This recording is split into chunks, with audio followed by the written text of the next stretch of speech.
ഞങ്ങൾ തിരുത്താൻ തയ്യാറാണെന്ന് അങ്ങോട്ട് തന്നെ പറയല്ലേ. ഓക്കെ, ബാക്കി നമുക്ക് പിന്നെ കാണാം. കൂടുതൽ സങ്കീർണമായിട്ടുള്ള സാഹചര്യങ്ങളൊന്നുമില്ല. ബഹുമാനപ്പെട്ട കേരള ഹൈക്കോടതി പറഞ്ഞത് രാവിലെ 11 മണിക്ക് തൃശ്ശൂർ വിയ്യൂർ സെൻട്രൽ ജയിലിൽ വെച്ചിട്ട് വാഴോട്ടോണം കൗൺസിലർ സുഗതൻ്റെ സത്യപ്രതിജ്ഞ നടത്തണമെന്നാണ്.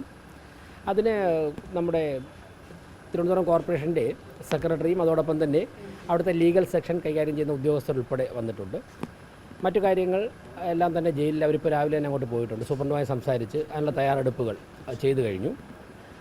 അതിനുശേഷം 11 മണിക്ക് സത്യവാചകം ചൊല്ലിക്കൊടുക്കും. അതോടുകൂടി ഡോക്യുമെൻറ്റ്സ് എക്സിക്യൂട്ട് ചെയ്യുന്നതോടുകൂടി നടപടി പൂർത്തിയാവും.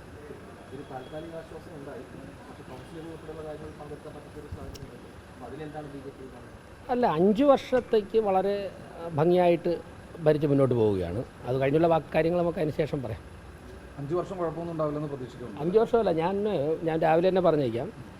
ഞങ്ങൾ 2047 ഇന്ത്യ ഏറ്റവും വലിയ സാമ്പത്തിക ശക്തിയൊക്കെ ലോകത്താകുമ്പോഴേക്കും അതിൽ ഏറ്റവും കൂടുതൽ കോൺട്രിബ്യൂട്ട് ചെയ്യുന്ന കോർപ്പറേഷനുകളിൽ ഒന്ന് തിരുവനന്തപുരം കോർപ്പറേഷനായിരിക്കണം 2047. ഈ ലക്ഷ്യം വെച്ചാണ് തിരുവനന്തപുരം കോർപ്പറേഷൻ ഭരണസമിതിയും അവിടുത്തെ ജനങ്ങൾ മുന്നോട്ട് പോകുന്നത്. ഇതേ ലക്ഷ്യം വെച്ചാണ് ബഹുമാനപ്പെട്ട പ്രധാനമന്ത്രിയും കേന്ദ്ര BJP നേതൃത്വവും കേന്ദ്ര ഗവൺമെൻറ്റും മുന്നോട്ട് പോകുന്നത്. അതിനാണ് ഓരോ ദിവസവും അടിത്തറ വർദ്ധിച്ചുകൊണ്ടിരിക്കുന്നത്. വരാൻ പോകുന്ന ദിവസങ്ങളിൽ നടക്കുന്ന പ്രഖ്യാപനങ്ങൾ നിങ്ങൾക്കത് കൂടുതൽ ബോധ്യപ്പെടുത്തും.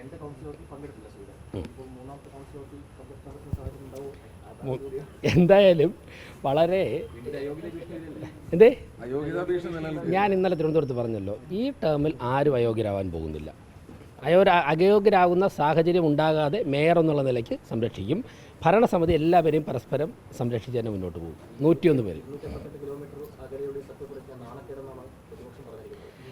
പ്രതിപക്ഷം അങ്ങനെയല്ലേ പറയുള്ളൂ. ഈ ഭരണസമിതി വന്നതിൻ്റെ അന്ന് മുതൽ അതിൽ പ്രശ്നം പ്രതിപക്ഷം അവർ തോറ്റു എന്ന് മാനസികമായിട്ട് അംഗീകരിക്കാൻ തയ്യാറായ അവരുടെ പ്രശ്നമൊക്കെ കഴിയും. പരാജയപ്പെട്ടു, വേറെ വലിയ ഡെക്കറേഷനൊന്നും ഇല്ലാതെ ഞങ്ങൾ പരാജയപ്പെട്ടു പോയി, പ്രതിപക്ഷമായിട്ട് പ്രവർത്തിക്കാം എന്ന് അവർ ബോധ്യപ്പെട്ട് കഴിഞ്ഞാൽ ഈ പ്രശ്നങ്ങളൊക്കെ തീരും. അവരുടെ ഈ മാനസിക സംഘർഷത്തിനൊക്കെ ഒരു അയവ് വരും. ഞങ്ങൾ എത്രയോ തവണ തോറ്റിട്ടുണ്ട്. അപ്പോൾ ഞങ്ങളത് അംഗീകരിച്ചിട്ട് വീണ്ടും പ്രവർത്തിക്കുക, അത്രേ ഉള്ളൂ. ജനങ്ങളുടെ ഇടയിൽ വിശദീകരിക്കുമ്പോഴേ ഇപ്പോൾ ഒരു കാലമായിട്ട് ജയിലിലാണ്, അപ്പോൾ ജനങ്ങളുടെ ഇടയിൽ വിശദീകരിക്കുമ്പോൾ അവരുടെ ഫീഡ്ബാക്ക് എങ്ങനെയാണ്? അവർ ഭരണസമിതിയെ, തിരുവനന്തപുരത്തുള്ള ജനങ്ങൾ ഭരണസമിതി നന്നായിട്ട് വിളിച്ചു. നിങ്ങളെയൊക്കെ സഹപ്രവർത്തകർ തിരുവനന്തപുരത്തുണ്ടല്ലോ, നിങ്ങൾ അവരെയൊക്കെ വിളിച്ചിട്ട് ഭരണസമിതി ഓരോ ദിവസവും ചെയ്യുന്ന കാര്യങ്ങൾ അതേക്കുറിച്ചുള്ള അവരുടെ അഭിപ്രായങ്ങൾ നിങ്ങൾ ചോദിച്ചു നോക്കിയാൽ മതി. ചില വ്യത്യസ്ത അഭിപ്രായങ്ങളുണ്ടാവും, സ്വാഭാവികമല്ല. ഐഡിയോളജിക്കലി ഡിഫറൻസ് ഓഫ് ഒപ്പീനിയൻ ഉള്ളവർ പലതും പറയുമല്ലോ.